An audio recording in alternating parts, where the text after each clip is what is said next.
Okay, good morning. It's the 9th of May today. It's about 9:30 in the morning. So my wife's out with my daughter. They're going to a play group, so it's my turn to work at home this morning, look after my daughter this afternoon. So got a list of things again that I want to chat about, what I've been up to.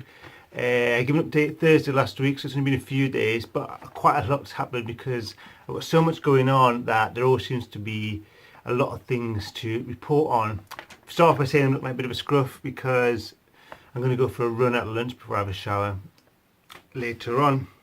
So I'm looking scruffy at the moment. So okay, let's start off with the Amazon because I normally talk about Amazon quite a lot.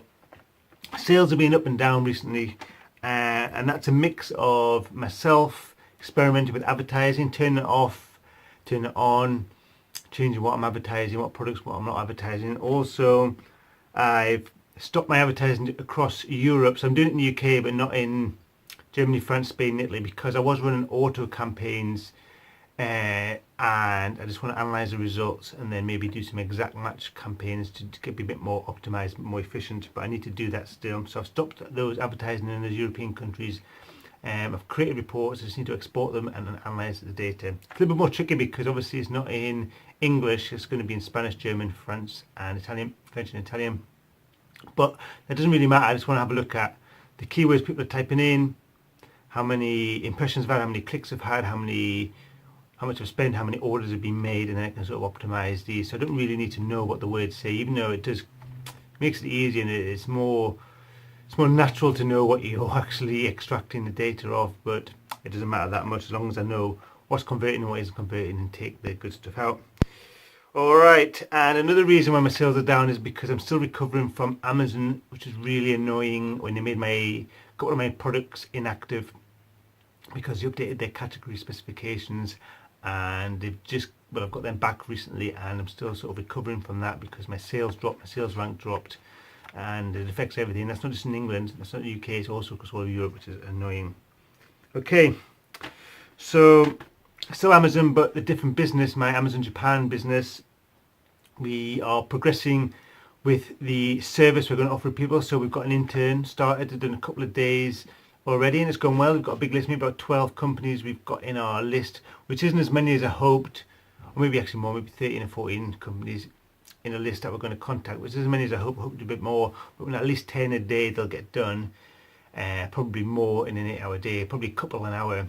So should get more than this, but hopefully they'll get more efficient at the process and the longer they do this. And also we're learning a new sort of content management software. We're using Pipedrive, we've got a 2-month free trial, so we're just using this to manage the onboarding process for all the companies. So basically how it works is there's lots of columns in this Pipedrive software, and basically all new companies you set up and they're tabs in the first column, and the next column is send them email number 1 in our email sequence. So we move them across to the next column if we've sent that email, and then if they don't reply after a few days, we send them another email and we move them to the next column, so we can basically see how people are doing progressing through our onboarding system. So that's ongoing.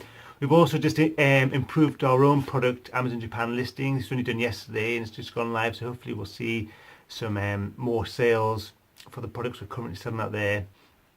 I basically changed the Japan listing to be in line with the new UK listing that I've got, so hopefully that will work. Okay, so another thing, so I've got a lot of affiliate websites and I'm creating lots of new affiliate websites as well. I've got 5 new ones that I want to create. I've got the domain names, WordPress, hosting's all set up. I just need content on there and then a bit of styling later. So we've created, my wife actually, myself, my wife mainly created a standard operating procedure, SOP, for creating content, how to get the information, how to structure and write the content. We kind of keep it really as structured as possible, so if someone else writes it, hopefully it'll be almost exactly the same as if we wrote it ourselves. So we created that, create an example content and match it up with this standard operating procedure, and then I just posted a job last week on upwork.com for freelancers to do it for us. We've got a few applicants, we haven't checked them yet. Tomorrow we'll go through these applicants and probably look to hire a couple. So the whole point is we want to automate as much of the business as possible, and with the affiliate websites we're going to start off with the content creation. So we did that. With the SEO work, I'm paying a company called Blink, that's at C4DI, to do my SEO work, increase my search traffic rankings from Google, and for my e-commerce brand, so the same one I'm selling on Amazon with. So hopefully I'll get the first bit of SEO content from them this week. I'll just check it over and they'll put it on the site for me. And what else have we been doing? So finally, I've been looking to get product liability insurance. I think I mentioned this last week, or maybe a couple of weeks ago. And the insurance companies in the UK have come back to me saying they need more information. They need to know how the products are inspected, what testing is done in it to make sure they're good quality. So I contacted my supplier and says, you know what, because I do inspection reports on the new batches of products that get made. So they sent me through a big list documents of the inspection report, what gets tested, and actual real live reports from some of my past orders. And actually I saw some issues in there that I didn't quite understand, some numbers.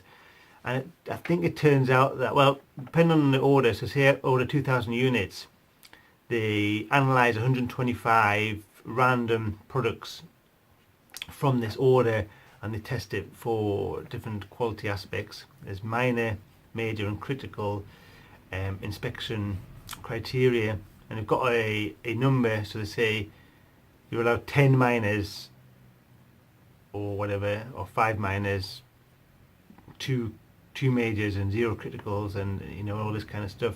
But I noticed that if I did a smaller order, say 1,000, and they only analysed maybe 80 products, these numbers were the same, when really they should go up or down depending on how many products they tested. And took a bit of back and forth with my supplier to really explain this to them, and they've actually agreed and they're going to look into it more. So that's a bit annoying. It doesn't really affect anything because all the products that have gone through these inspections, they're all selling now, so I can't do anything about it. But for future inspections, it needs to be sorted. And also when I'm talking to my insurance people about product liability insurance, they need to understand this fully as well. So that's one thing I've been trying to deal with this week as well. Well, there's quite a lot of admin stuff. And then final thing I want to get done, another thing is I'm creating some packaging, because I've got some new products, brand new products, and being manufactured as we speak, so they need custom packaging done. So my suppliers have sent me through some templates for the packaging and a load of images so I can sort of mock up some designs myself. And finally, what I want to get on with this current week is I want to update and improve one of my current products, the one with a lot of competition. I've got a few ideas about how I can improve it or change it a bit. So I want to start discussions with my supplier for this. Right, so lots on as usual. That's it for today. So have a great day, and I'll check in later, keep you updated on the progress with my businesses. Cheers. Hey, thanks for watching this video. Hope you enjoyed it. It just gives you a glimpse of what I get into on a day-to-day basis running my business, gives you ideas on what I'm up to and what I've got done and my future plans. What I would love for you to do is check out my other videos to get more of a general view of what I do, but also make sure you subscribe to this YouTube channel so you don't miss out on new videos. And also head over to my website at www.neilcurtis.me, where you'll see a load of more stuff about what I do in my business, and also get some ideas and tips about how you could start your own online business. And then finally, hit me up on Twitter, that is at NeilCurtisMe, or one word, so you can hear more regular updates throughout the day of what I'm getting up to. Okay, hope to see you on those channels. Cheers.